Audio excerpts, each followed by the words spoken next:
One of the most common coverage questions that we're getting these days is malpractice insurance for 1099 providers.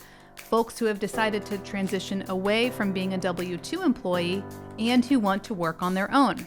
So, what are the coverage options for 1099 providers?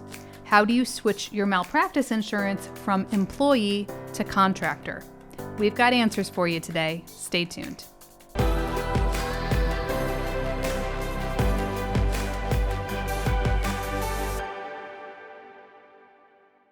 Welcome to Malpractice Insights, the show dedicated to helping healthcare professionals understand medical malpractice insurance and providing you with the solutions you need so that you can get back to the work of practicing good medicine. My name is Jennifer Wiggins, CEO of Aegis Malpractice Solutions, and I'm so glad you've joined us today. All right, let's jump in. When you are a W-2 employee, your malpractice insurance is usually provided for you by your employer. So chances are you probably don't know much about the policy that you have today. But before we jump into how to transition your coverage from W-2 to 1099, let's start with some foundational information, figuring out your current policy details. First things first, you need to get a copy of your current certificate of insurance to see what you have in place today. Here are the things that you need to look for on your certificate. First, check and see who the insurance carrier is. This information can be found in the top right-hand section of your certificate of insurance if you have an Accord form. Or if it's a carrier-issued certificate, the insurance carrier name should be easily identifiable at the top of the page. Why do you need to know this? Well, you'll want to make note of the carrier name in case you have any questions about your coverage or need to report a claim. And when you go to apply for new malpractice insurance in the future, you'll have to list who you were covered with before. Also on the certificate of insurance, take a look at what type of policy you have in place. Is it an occurrence policy or claims-made policy? This information can be found about 3/4 of the way down the page on your Accord form. Or if you have a carrier-issued certificate, it should disclose the policy type in the main section of the document. If you have an occurrence policy, it will be easy enough for you to switch your coverage since tail insurance is not required on the occurrence form. If you have a claims-made policy, you'll need to take some additional steps. Tail insurance is required upon cancellation of a claims-made policy, and most of the time, your employer will make you buy it before you leave. Sometimes the practice will cover the cost, but you should be prepared to make that purchase on your own if necessary. There is, however, an alternative to buying tail insurance that you should consider as well.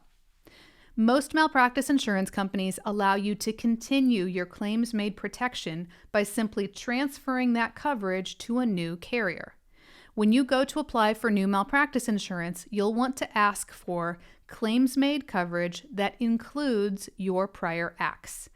This just means that the new insurance carrier is picking up your old policy retroactive date, and then they will take over the exposure and continue covering you for that risk, along with your new policy going forward.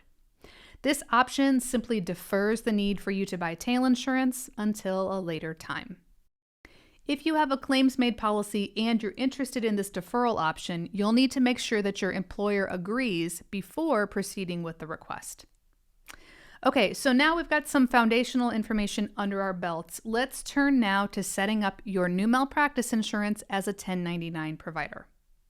Most 1099 providers maintain their own individual malpractice insurance, which allows them to control their policy and work wherever they want without limitations.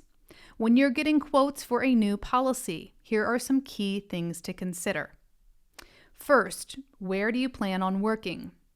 If you plan on staying in the same state that you're currently working in and have no immediate plans to expand outside of your current location, then you can just look for local insurance carriers, regional carriers, or even national carriers to offer you some pricing.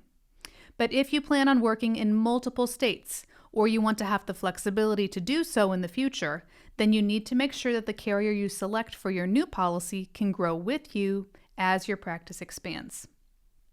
Second, be sure to get quote options for both claims made and occurrence policies, and ask your agent to price out the next 5 years so that you can see how the rates change in the future and can plan accordingly.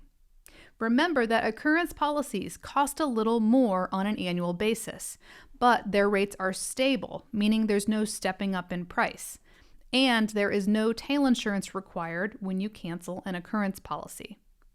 Claims-made policies start out at a low rate and then increase in price every year for about 5 years until they reach the mature premium. Claims-made policies also require tail insurance upon cancellation, which is a one-time purchase due shortly after your coverage ends. So plan on budgeting about 2 times your premium to buy your tail. We have several past episodes that go over the differences between claims made and occurrence coverage, including some that give some examples of premium and in which scenarios it might make sense for you to choose one over the other. So I would highly encourage you to check out those shows after you're done with this one today. So we'll link those in the show notes for you. The third thing for you to do when you're getting ready to set up a new 1099 policy is to make sure you're getting all of the necessary discounts, especially if you'll only be working part-time. The beauty of 1099 work is that you get to call the shots, so you can work as much or as little as you want. Take a look at the average number of hours that you'll be working per week and make sure to provide that information to your agent so that you can get credits applied to your premium. The underwriter is going to be looking at your average hours. So if, for example, you're only going to be working 1 week per month, then you're likely only going to be averaging 10 to 12 hours a week, depending on your workload. Similarly, if you're going to work 1 month on, 1 month off, you can do the math for that as well. You'll want to take into account your total hours worked at all of your contracted locations when you're coming up with this number. But here is a tip for you. Let's say that you're contracted at 2 locations, and at one of those locations, the malpractice insurance is actually being provided for you. That means that your actual numbers that you need insurance for might actually put you in that part-time category. For most carriers, part-time credits will start at around 20 to 25 hours per week. All right, we've covered a lot of ground today. I wanted to point you to one other resource that might be helpful for you as you get ready to transition from W-2 to 1099. We have another previous episode all about the steps that you should take as you get ready to leave a practice. So we'll link that for you in the show notes today as well. So please take a few minutes to check that one out when you're done with this.